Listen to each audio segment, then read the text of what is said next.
picture this. It's 2016, and sitting in the nook of their bedroom is a very sad, very lost 20-something, sitting down to play through a full game by themselves for the first time. They love video games, but didn't really have the resources to play them often as a kid. They're greeted by pleasant 8-bit music and a fantasy style Once Upon a Time. Without a lot of context to all the references being made, they still feel a sense of warmth and home in it all. You begin to play as a child in a striped sweater that has fallen down a hole in a mountain into an underworld of monsters. You're greeted by a motherly goat figure with a very on-the-nose name that leads you through a maze of ruins that serves as an introduction to basic functions of gameplay and the world. She welcomes you into her home, and only when you make the decision against her wishes and warnings to venture out into the dangers of the world outside her home are you greeted with the game's title.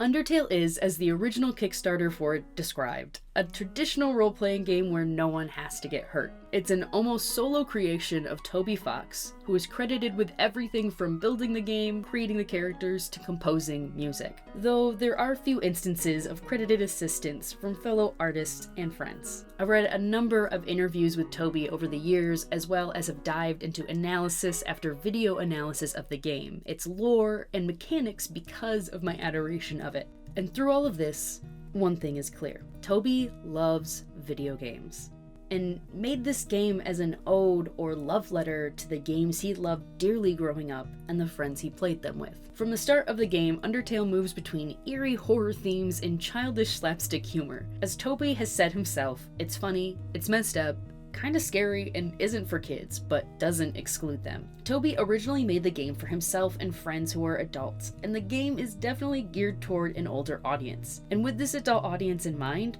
much of the game can be seen as childish. There's some basic body humor, meme-based jokes, the seemingly kid-friendly RPG style of the dialogue that doesn't read as adult on the surface, as well as the colorful cartoon style. Many of these things lean heavily on the nostalgia of people my and Toby's age who played the games that influenced him, like Mother and the Mario Brothers, which I did not.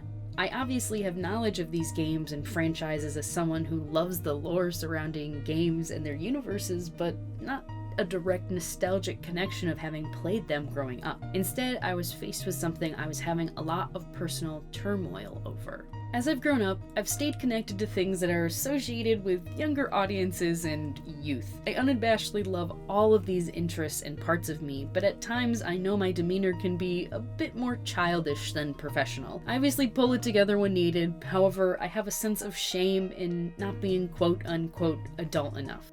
Undertale was the start of accepting that part of myself and moving on from that guilt. I saw my playful and goofy nature in characters like the Skeleton Brothers Sans and Papyrus, even to the point of some of my own annoying childish habits. And yet, everyone loved it, and them. It was seen as humorous and lighthearted and not as some negative trait or lack of nuance. In the same game that gives you a genuine lesson in true pacifism and choice, you can go on a date with a skeleton who can barely cook spaghetti regardless of his ability to eat it. This game is a masterclass on how to blend lighthearted and well-timed comedy with complex and at times high-concept themes like scientific search for the essence of souls done by Dr. Elphys, who also happens to be an anxious nerd who loves Catgirl anime. Same.